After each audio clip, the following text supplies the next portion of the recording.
All right. Hi, everybody. Welcome to the first episode of Shaun Doesn't Play Video Games. I'm your host, Tyler, and with me, as always, is Shaun Evans. How you doing, buddy? Good. How about yourself, bud? Doing okay. Like I said in the pre-show, woke up at 6 a.m. for no apparent reason. And it was, needless to say, it was pretty productive to start with, but it kind of trailed off around 5 p.m. I was like, is today still really going on? Just get this over with. Anyway, so just flip the switch to off. Like, okay, day end. Right. I could just go to sleep, but that would start the process all over again. Right. So anyway, so today we're playing Super Meat Boy. All right, so Super Meat Boy is a indie platformer, precision indie platformer. Came out in 2010, made by 2+ people. It's known for its difficulty. It also started the indie game revolution, I guess, 2010s. Shaun's never played it before, and that's why we're here. We're here to talk about his thoughts on the story, the presentation, the gameplay, and then any struggles he had and any final thoughts. So we'll start off with the story. So Shaun, tell me the story of Super Meat Boy. Super Meat Boy kind of reminded me of like watching Mario when I was a kid. That's why I kind of felt initially and kind of knew where this was going to go, kind of, because you're the little meat cube, this bloody little meat cube, who's going to splat all over everything and save the meat cube princess. No. I didn't quite. She's made of bandages. She's not made of meat. Oh, it's made of bandages? Okay. Yeah. It's Bandage Girl. Oh, okay. Was the villain a human too? I thought that was weird. He's like a human in a suit. It's Dr. Fetus. Yeah. He was the fetus. I don't know more than that. The story doesn't really explain it to you. No, that's about as much as I know. So I'm going through all these levels and I'm trying to win back Bandage Girl from Dr. Fetus, and try not to die all the time. Right. In the process. But the narrative's that he needs her because he's made of meat and she's made out of bandages. They work together. There's a symbiotic relationship between meat and bandages. I think so. That's just what I was told. See, I always like when I made hamburgers, I just put egg in it, and that's what held. It was the binder for all the meat. But I guess bandages was the right call. That's right. Note to self. Bandages, not. Right. Oh God, that's like a medical waste burn.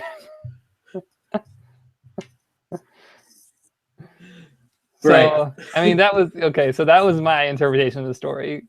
That's pretty close. I didn't beat the game, so I don't really know what goes on in the end. But you definitely know that you beat at least one boss, right? Yeah, which was so hard. And that was in the forest, correct? Yeah. All right, so there was some story in there. There were some squirrels. Yeah. They were upset. Which I couldn't figure out why the squirrels were so upset. Like they would like. Their forest got burned down. Oh, that's right. I don't know. The game was so challenging for me. Like all of the story was lost. Right. I was just like, oh look, there's a squirrel. Oh look, there's a rabbit. And you like, okay, so there was some times where I tried to use Meat Boy to run over the squirrels because I was like curious about what Right. If he also had a vendetta against the animals. Right. But the squirrels didn't hurt him either. So I don't know. After you die so many times, then you just wonder if there's anything else that can help you. No, there's literally nothing that can help you. Your own perseverance and power of will. Gotta get good. That's what happens. But so what you're saying is that the literal narrative was very light, in that what it told you was like, you're a guy made out of meat and you're trying to save your girl that's made of bandages, and there's a guy that's a fetus in a jar that's trying to stop you. Right. But so did you feel like going through the levels, do you feel like there was like the gameplay was a narrative? Do you feel like got an idea, like sort of like was there a story being presented as you're kind of going through the levels? No, not really. No, I felt more like it was just like going to the levels to win back Bandage Girl. right. That's why I mean, like I mean, I don't want that to say that like in any way makes me feel less towards the game. Mm-hmm. But no, I just don't think it was like a particularly like heavy narrative. Right. Like when I hear you guys talk about like heavier narrative games, I don't know. I just felt like this. Like okay, so like I know people that play Skyrim, and I've watched people play Skyrim, and I just can't. The narrative for that, or a Grand Theft Auto or something, this definitely wasn't that. Well, those are both open world games, so Right. it's kind of like the story doesn't really exist either because it's kind of like it's a sandbox for you to do whatever you want. But I guess sort of what I meant was the fact it's kind of like a abstract concept almost in that. So the first level was very easy, hopefully, and it like taught you something. And the next level was like humility, slightly harder, and taught you like something else. Did you feel like tragedy? Right, the steps of grief. Gotcha. Could you like kind of like twist that as like a narrative, and that it was kind of like it was progressively getting more difficult. So it was almost like a struggle. Yeah, you're kind of like learning about. I don't know. It's like grasping at straws. I mean, yeah. No, for me, that's kind of grasping at straws. Because for me, like the narrative was like once I beat the boss, and it was like, oh, you have Bandage Girl, but then Dr. Vetus takes her away again, and it was kind of like, what the shit? Like. Like I don't know, it wasn't really storyline as much as it's like made me mad. It's like I get nothing from this. Right. I just played 22 levels of this and died countless lives, and now it's all for naught. Right. Okay, well that's fair. I was just trying to see if you could kind of because that is sort of kind of like a concept that they kind of wanted, was that it kind of felt like I don't know. Maybe it's more just about just teaching as you play, and that's more mechanical. Okay, all right. So we got the story. Doesn't really. It's pretty thin. Lost on me. Right. But however, is not thin is a presentation. So presentation, so the visuals, sound, music. What'd you think?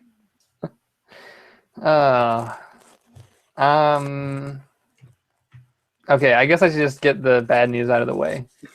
The second that I turned it on, I hated the music, so I went right into the settings and turned the music all the way down. And then I went to the sound effects and I put them down to like 10%. Because I wanted to listen to my own music. Sorry, I ruined everything. You didn't listen to a single song? No. Not a single one? No. The only thing that I got every once in a while was the splat. Shaun. The splat of the meat.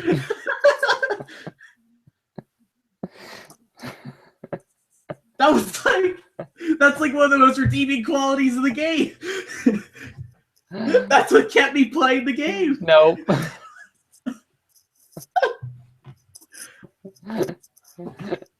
Hey, this show is gonna live up to its title. That's okay. All right. Well, but I think so in terms of visual presentation, I think this right. is Okay. All right. So, we're gonna redeem this whole thing. Just as a real quick, I feel like you owe it to yourself to at least just listen to a little bit of the songs independently from the game. Just saying they're great. Okay. But all right, continue. visually, I really liked the game from the couple levels that I was able to play. I really liked it. I thought it was cool. I like the 2D format of like watching yourself play it on the screen versus having seen like first person shooters and stuff, or whatever the acronym for that is. Or RPGs, role playing, is that what it is? Like, I don't know, it was just nice, but like to see that you could see everything, because it kind of reminded me of watching older games. So there's a little bit of nostalgia with that. I thought the color palettes were really well done. Yeah, everything worked really well. Real quick. All right, so you said okay, I'm going to turn this function off. I'm just going to focus in on you because I'm tired of looking at these cameras switching. Anyway, so you said the perspective. You like the perspective. Mm-hmm. So you said you enjoyed that it wasn't in like a first-person view. Right. Which is, so that's typical of platforms. Unless they're like 3D platforms, usually they're in a third-person perspective. But have you played like any like Mario game or Sonic game? Or yeah. Okay, cool. So you generally understand that Mario is typically pretty big. Mm-hmm. He's usually pretty big on the screen, and usually all the things are usually pretty big. But Super Meat Boy is very, very small. How did that? Was that? I don't know. How did you feel about that? I can't say that I like honestly compared him relative to the rest of the screens. I guess there was only when I did notice it, like in the first level when you have to do like a lot of vertical jumping, or in the third level of level 2 that I am perpetually stuck on, where you're like falling, where you're jumping and falling and jumping and falling. Now that I think about it, like you really do get a perspective, and I don't think it doesn't make me feel small as much as it does. Like that really kind of, I don't know. I think that's what pushed me in that game a little bit more, was that when you see how small he is relative to his environment, that there's other possibilities, that you don't just feel like you're stuck to like a single track for how to beat the game, that you could, that you can jump to this place maybe, or I think they kind of alluded to that too when they put like the bandages in places for you to get like other characters. They kind of alluded that there are different ways to get to the endpoints of each level. So I like that. Yeah.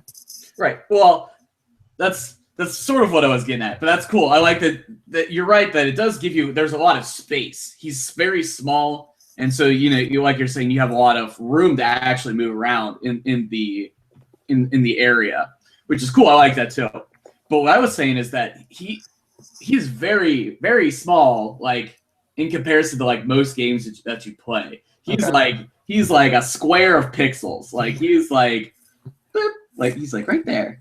He's like jumping around, like it's crazy how small he is. It's almost hard for me to track where he's at on the screen sometimes because he's so small. That's kind of like what I was getting at. That's actually a negative for me, is that I think that he's kind of hard to see. You don't get a lot of them. I didn't feel like that. Yeah. I think maybe that just has to do with like maybe. And how big is your laptop? How big is the screen on your laptop? It's You have 17. I know it's pretty big. It's the biggest one they got. Okay, mine is 27. Okay. So like that's why I mean, like I don't know. I think I had it on full screen when I was playing it most of the time. So like his Meat Boy was actually the size of my icons. Right. So I mean that's why I mean, like it wasn't that difficult for me to see him. Okay. So that was the perspective. I really wanted to like talk about that. So now you're going to talk about like how it looked visually. Yeah. Cool. If you want to, I don't know. Yeah.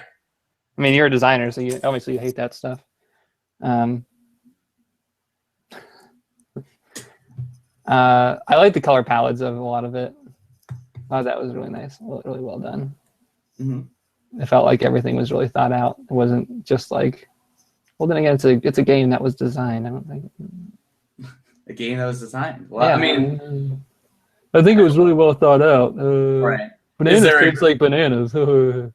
Is there a game that you think that doesn't look well designed? Well thought out? If you don't know, Flappy Bird. I don't know. Flappy Bird was almost intentionally made really shitty, considering they used Mario warp pipes. But you know, but okay, so you understand the kind of like what good pixel art and bad pixel art looks Right, like, right. which is important. Right. How do you feel about that? That it was pixelized like pixel art and not like realistic or like smooth. That's fine. Yeah, I liked it. I thought it was a good aesthetic choice. I think that's what made me initially feel comfortable with it because it looked like something that I was familiar with. Mm-hmm. I don't know. I guess the gore factor would have been way higher if it were to be like smooth and everything. Could you imagine if it was like HD Meat Boy like goes into table saw blade or something? Like you have to put a parental advisory on that. But now it's just a little. It's Mortal Kombat. Weak. And then some red pixels go flying. Like that's about it. I would imagine like a photorealistic like slab of meat just running into a chainsaw and then it splatters the screen like you're like first person. Right. Well, good. I'm glad that you like that the aesthetics didn't turn you off because I think there's a level of appreciation that we have to have for pixel art because it's not just about like it's a perspective. It's a perspective you're allowed to have. You know, it's like it doesn't have to be photorealistic. It doesn't have to always be like maximum reality every time. You know, you can have a game that's more about a cool look. You know, it's like, and it doesn't necessarily age if done well. So right. But I mean, but I know people that don't like pixel art, and that's fine too. It's because it's not realistic, not real enough. Because they're not pushing the envelope of like their computers or their consoles. You know, it's you want to play a game that looks good. Hey, I don't know. I don't agree with that at all. But and that's a philosophical difference. It's okay, Shaun. That's why I wanted you to. That's why we're talking. That's why I have the show right now. What a stupid thing. So I just want to explore these ideas with you. So that's cool. All right. How do you feel about the character designs themselves? Meat Boy, Bandage Girl, Dr. Fetus. I liked him. Pixel art thing. He's a little cube. She's a little bandage cube. He kind of looks like. Have you seen their like realistic, like not realistic, but they're like illustrated versions of themselves, like that are a little more detailed than the in-game versions? Okay. No. So it's a little hard to understand kind of like that question because it's like it doesn't really. Well, yeah, you saw the in-game cinematic, right? Yeah. Yeah, you can kind of see what they look like. They basically look like that. Oh, I'm gonna look it up real quick. I'm just gonna look. You're right. They're a little primary. You're right, but. Yeah, he's definitely got a lot more missing teeth in the images. Right. A lot more beat up. Right. Than he does in the game when he's just like a little square. Like part of it almost looks like he was like designed in paint, just given. Well, it was done in Flash, which is okay. The animation program that's going away very soon. No. Right. I don't know. I like it. It's not bad. Yeah. Do you like its simplicity? Do you think that's? Yeah. It's hard for me to like critique this kind of stuff. Like I just want to say that I like it because clearly designing this probably took a lot of time and a lot of effort. And to stifle someone's creativity and say that's bullshit is like really dumb to me. Right. Maybe there's a better word than dumb for that, but like.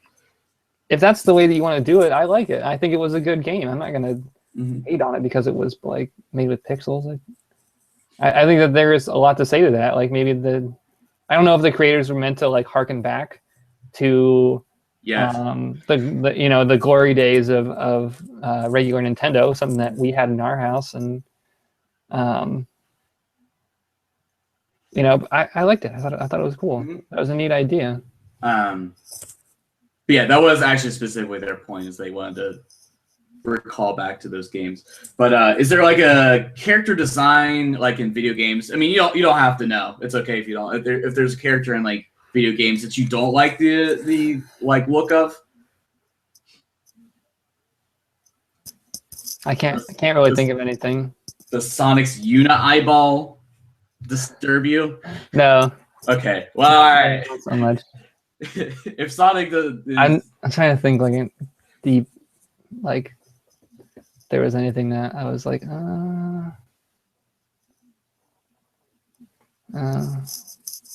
How do you feel as having a fetus in a jar as the enemy, the primary evil in the game? Hey, if that's the creator's choice there, you know, I'm curious why that, but I can't say that I'm like, oh. It actually kind of reminded me of you remember when we were kids, the little machines that you put the quarters in and you like turned it and the little ball came out? Yeah. That's kind of what it reminded me of, like on top of another Meat Boy. Mm-hmm. It's kind of a little Ren and Stimpy because it's just like a little weird to be weird a little bit, which is it's okay. Let's see here. Anything else about how the game looks? Not plays. Anything the way the game looks? Any other commentary? Final notes on that section? I'm trying to think if there's anything else that. No, I liked it. Okay, cool. So gameplay. So Super Meat Boy, precision platformer, specifically created to cause pain. But check. So what they did do is what's important to know is that you have infinite lives. There's no continues. There's no like amount of lives. You don't just if you die X amount of times, you start the game over. So it gives you an opportunity to always try again. How do you feel about the gameplay of the game? Oh, that's great. For somebody who doesn't play like me, that's fantastic. The thing that I didn't like about that was, especially in the boss level, that there wasn't. It made me mad because I probably got to in the first boss level where I don't know if you remember this, where you have to the last obstacle or the second to last, where you have to go through the double saws at the end there, and you have to time it like just right to jump through it. Mm-hmm. I probably ran into those saws like 10 times before I got through it. And I had to start all over again at the beginning of the level. Right. And I was just so furious, so infuriated. Like, I probably played that level for 2 hours one night. I didn't get anywhere. I got to that like 3 times, and I was just like hitting my desk with my fists. And did you break anything? No. Good. You didn't let the game win. That's good. No. And I eventually I was just like, nope, I'm done. I just turned it off and I got it the next morning before I went to work, and I beat it after about 45 minutes of playing it again. Whew, and like it came out of like nowhere that I got it. It was like a lucky fluke. And after I did it, I just stood up and like double fisted to the sky. I was just like, yeah! It was like everybody probably thought I was nuts. But like, yeah, that first night, then I got done, like my hands were like all cramped and like weird, couldn't hold anything. It was really weird. Oh dear. Just so determined. So you played for almost 3 hours. You played one single level for 3 hours, and you finally beat it, and you kept playing. So what does that mean for the game then? It was good. Yeah. Did you feel rewarded? Not really. No. Did you feel accomplished? Yeah. I mean, I beat that level was really hard. So yeah, no, I felt like, I mean, to be honest, like when I was, if it wasn't for talking about it on the show, I probably would have stopped there. That's fair. Like I probably would have just been like, chucked it. Gotcha. Right. Yeah, and like that is nothing. It's not like any judgment towards the game. That's just me as a player, who like I'm just not. I don't play, So, and two, I had like other things going on. Right, I had to go to work all the time when I was playing this, and a lot of it was like used to like fill some time where I wasn't doing anything. Like I didn't want to go watch television, and I just finished off a book, so I was like kind of putting off starting a new one. And I mean that's where it pretty much fell into. But once I found a new interest to start on, like it kind of fell back again to the way to the side. So you would say that the level of difficulty you felt was, for me, it was really difficult. Yeah. It was too much. Well, okay, it didn't deter me from playing it because it was difficult. Because I understand, like, that's the whole premise of games. I thought was to have a puzzle, have a challenge. You know, like it should be a challenge for you to get there. I think that's what kind of made me want to play it a little bit more when I got to the boss. Was I didn't want to lose to the boss. I needed to make it through at least one level. Right. That's why I don't want to say that it's necessarily that it was too difficult, that I didn't want to play. I just I just fell back into my other ways of going back and doing things that I was doing. Well, that was sort of the point. Is I didn't want you to like feel compelled to complete more than you wanted to. Yeah. So you got like 2 levels. You got 2 worlds in. You got into the second world, and that's where you're like, okay, I've experienced enough of this game that I don't need to play anymore. Yeah. So, what was the specific part of the game that you felt made you not want to play? Like, was it because you had to do the exact same thing over again? Did you feel like you yourself messed up in just over and over again the same way, and that was frustrating that you like felt like you had it but you didn't get it? Was it like, was it timing? I don't know. Like, what? There's a lot of different reasons why you wouldn't like the gameplay or like the repetition, the game cycle. Maybe, okay, so this is maybe I feel like I'm gonna backtrack on my story, and this is gonna kind of like, it's okay, sound hypocritical, but like it wasn't cerebral enough for me. Mm-hmm. Those reflexes. Yeah, like I don't know. I wish the story was a little bit more like engaging than just trying to get through the level. Because that's what I mean. Like I could, if I really wanted to keep playing it, I could, because I think that isn't just an issue of like perseverance, of like how bad do you want to beat it. Whereas I didn't feel. I think that's why I felt myself really wanting to go back to reading right away. That's because I felt like I wasn't like stimulated enough in trying to beat it.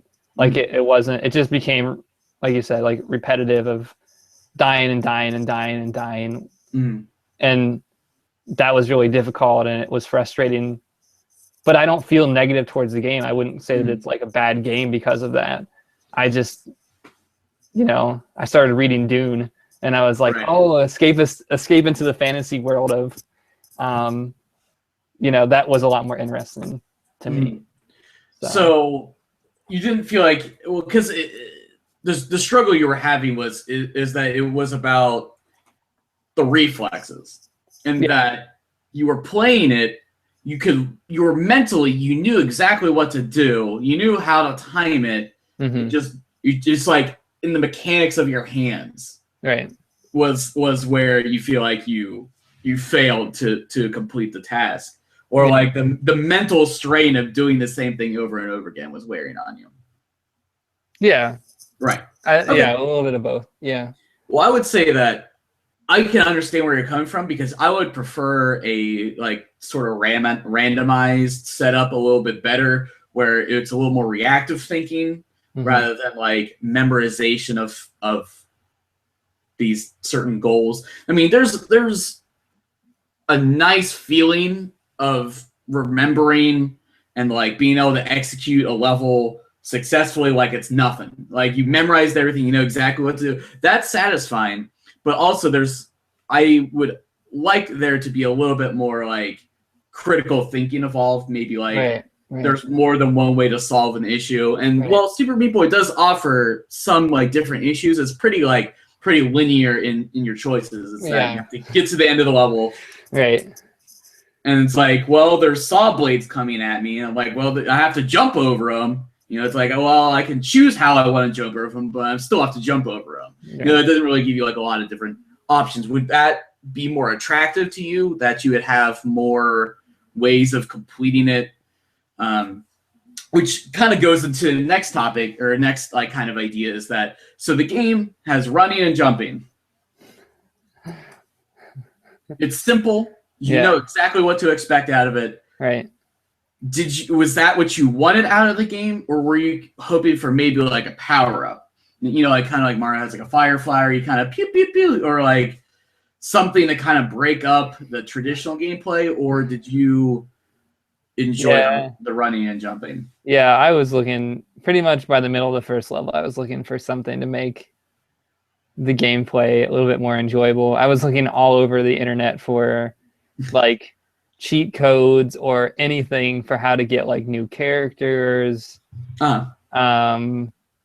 Maybe to, I don't know, because I wanted to beat the game. Like initially I wanted to like get through it as fast as I could and see what it was like. But then like, I don't know, I just felt like Meat Boy was so limited all the time. And I felt like because I wasn't good, it was a lot of missed opportunity to get bandages and stuff. Because like theoretically, right, if you could get all the bandages by the time you're into the second level, you would have a couple of different characters. Yeah. And like there was no way that I was going to be able to do that. And that kind of made me mad that there wasn't a better, you know, I couldn't try anything else out. So you kind of want some variety in your gameplay. Right. That's what I'm getting. Okay. So let's see here. What am I trying to get at? So you didn't find the narrative compelling. Would a game with even less narrative but with more reactive, like sort of like gameplay be more stimulating? Like, do you need a story for the game to be engaging? Or do you feel like you can, as long as the game gives you things to kind of tinker with, to kind of play your own way, you can be satisfied with the gameplay? Yeah, I think the latter. Okay.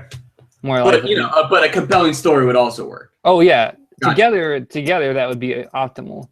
I don't know. I just feel like I want to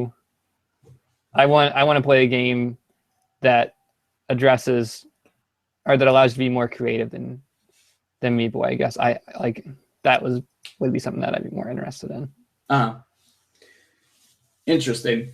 Well, I'm glad that there's like some flexibility then, because well, for me, I'm almost a little bit less narrative, more gameplay focused. I would prefer kind of like a more dynamic gameplay. You know, I'm pretty consistently play Hearthstone, which is the collectible card game based on Warcraft. Yeah. And that's like, yay, that's exactly what I want out of a video game, because it's like I have a bazillion decks I can make and I can just play against whoever the fuck whenever I want. You know, it's infinitely customizable and I get to choose whatever I want, do it however I want. You know, it's not really like, I mean, obviously I can enjoy a good story. I would hope that most people would be able to enjoy a good story, but man, I just love a game where I get to choose what I want to do. But so I can agree with you that Meat Boy was definitely limited in the way that the game played it by itself. But I can definitely respect the elegance of that. You're running and you're jumping and the controls feel good. And it is nice to do those big jumps, those big, like, oh yeah, huge, like, arcs. You know, the running feels good. You know, there's a lot of good. Oh yeah, when you hit shift, like, holy shit, Meat Boy becomes like a different. Right. He's like a totally new dude. Right. Jump on anything, like his jumps come crazy, super fast. Like that was one thing that was cool. once I discovered that if you held it down, you could do that like all the time. That was really sweet. That really added to, you know, what I was doing before. Mm-hmm. But yeah, I don't know. It's okay. I think maybe there's. You don't have to be in love. Yeah. It's okay. Because that's sort of almost the point, is that they wanted an elegant, condensed experience. They didn't want to like fluff it up. So, and you have to respect that. But you know, yeah. I can definitely say that I like Super Meat Boy. I don't love Super Meat Boy. I love what it did. I love where it took video games. You know, it sort of opened the floodgates for kind of people doing these sorts of indie games. But I mean, is it my favorite game? No. Right. I know. I agree with you there. I think like if somebody had this on a console and I was at their house and I was talking to them about it and they're like, "You want to play it?" I would be like, "No, that's all right." Right. I'm all right. Like I'm not super enthused. I liked it, but like that said, right. I don't know if I'll ever be returning to Super Meat Boy again. Well, that's okay. So let's pretty much bypass the gameplay part. We've kind of started to our final thoughts, but so you gave the conclusion that probably not going to pick up Super Meat Boy again. No. I would still recommend you listen to a little bit of songs, but that's okay because I still listen to that. You know, I'm not #1 super fan. Because the guy who does it, Danny Baranowski, has done some other game sounds that I also enjoy. So I guess the struggle, kind of what we were talking about, it's all about the loop. You felt that the gameplay loop of being reset over and over and over and over and over again was taxing, and it wasn't cerebral enough for you. It wasn't. Oh, and then when you beat it, you have to watch yourself die all those times before. Mm-hmm. It just that. All right. That really made me feel bad. Made you feel bad. Yeah. Feels bad, man. Did you when you were playing this, did you get a chance to do any of the extras like side games or anything? I like the warp zones. I thought those are fun. They just variations on levels. Oh, okay. I was gonna say I know there was like little mini games that were with like the bonus in the bonus section. Did you get to play any of those? I'm not sure. I don't think so. Oh, okay. I played a lot of those. Yeah? Yeah, I tried. They were like super difficult too, but I gave them a shot, you know. I was like, well, they put these extra features in here. Maybe I should check those out at least.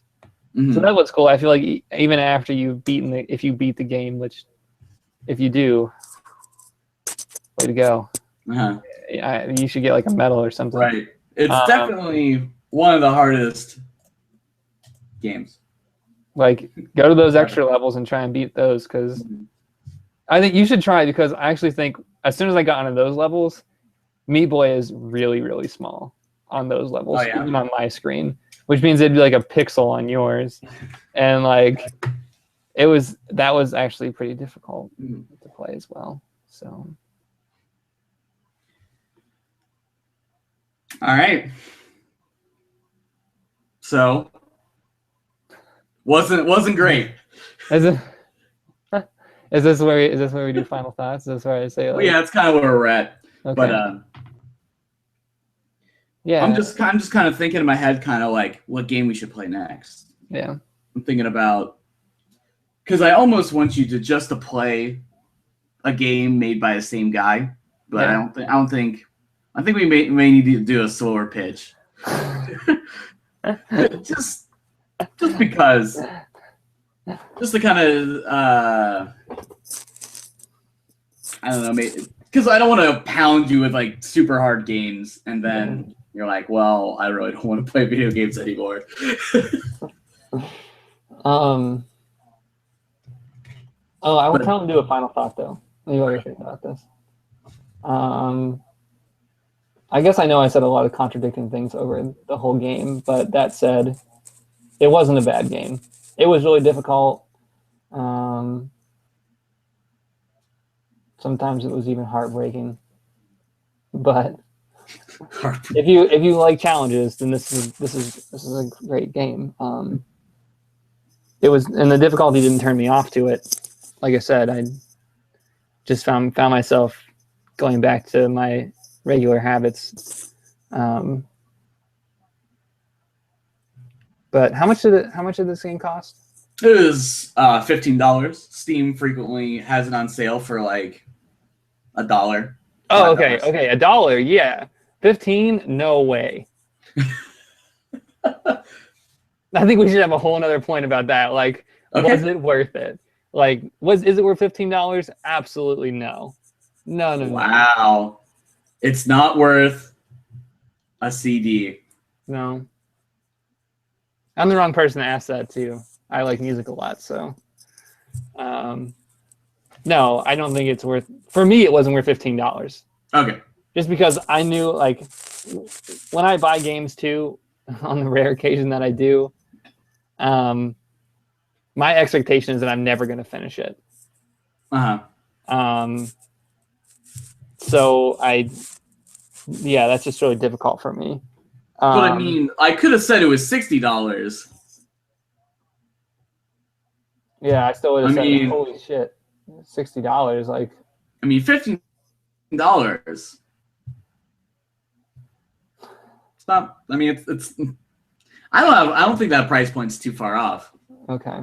I don't know enough. I don't know enough about what good games cost or anything either. Well, that's fair. I mean, it is on the pricier side of games, of indie games. It's definitely one of the higher priced ones. But sort of like kind of like the good part about these kind of games is that they frequently either go on sale or they're in like bundles where you can get them for super cheap. Right. So, I got my copy for probably whole nickels because I bought them with like 5 other games. Okay. I paid like a couple bucks. So. See, that's not bad. I don't know. I would have done that. And that's fine. You're allowed to think that a game is definitely worth the bundle price, but not worth the individual asking price. I mean,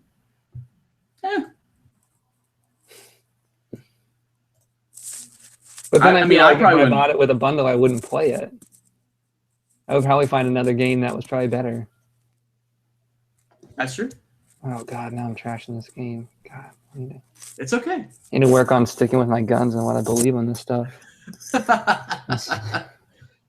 It's okay. I'm sure if we get to episode like 10, I'm sure you'll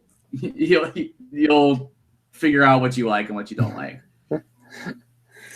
So, yeah, I'm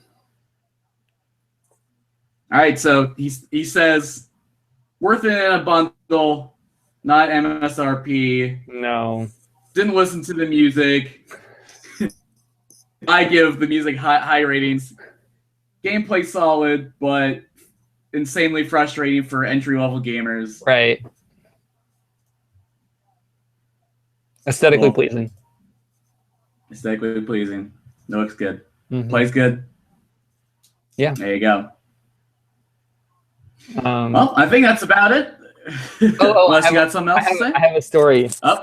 This week when I was at work, this guy came in. He had a Dungeons and Dragons shirt on. And I was talking to him about this podcast, and I told him, I was like, oh, yeah, I'm doing this podcast called Shaun Doesn't Play, blah, blah, blah, kind of like plugging it to him. And he was like, oh, you didn't play video games when you were growing up? I was like, yeah, man, maybe like 5 hours, maybe 6 hours of video games is all I ever played up until this point. And he looks me right in the face, seriously, and he goes, oh, man, you really had a bad childhood, didn't you?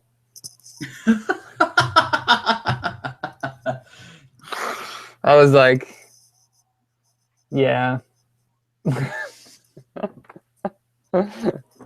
So I just thought people would find it hilarious that childhood. I had a bad childhood. So got him. If you watch this, please tweet at me and tell me. Let me know how bad my childhood was. Right. Did you, just real quick, what was your favorite game, if you had one? Growing up? What previous to this podcast, what was your favorite game, if you had to pick one? Monument. All right. Before Monument, because that's a phone game. Just for Jeopardy on Nintendo. Got him. Not Rock Band or not Guitar Hero. Come on, Shaun. Oh yeah. Guitar Hero too. Yeah, No. yeah. Okay, so I guess when I was a child, it was Jeopardy. Because we always played that as like, when we went to my grandparents' house. Me and my cousins, we always played that. Right. I sort of meant like as like traditional like. Oh console. Yeah, no, probably Guitar Hero. But also Monument, which is a phone game. Right. Which is really good. And Jeopardy for the Nintendo Entertainment System. Yep. The original, the gray box. There you go. You got to blow through the console. Make it work. I think it's dusty. Jamming in there. Just kills it even more. Ew, you got spit on it. Ew. Oh, those were the days when video games, you had to have a fine touch for that. You just gotta warm it up. You gotta romance a little. Not anymore. Now kids today just chuck it on in there. That's right. No foreplay at all. Just slide the disc in. Now it's not even that anymore. Now it's just instant gratification. That's right. Jeez, what happened? Those were the days. All right, enough rambling. All right, we got this. All right, so I guess if you want to follow us on Steam, just I guess that's what we're gonna plug. Find me at Sneezy_Panda. Give me Toro, 2 zeros instead of O's. Shaun's Emerge on Twitter, TR Design on Twitter. We'll be back next week. We're filling in for Dude's Brunch while Taylor's in India, so we'll be filling in the 9:30 slot again, and then we'll probably be on after Dude's Brunch when Taylor gets back. So see you next week, everybody. Bye-bye.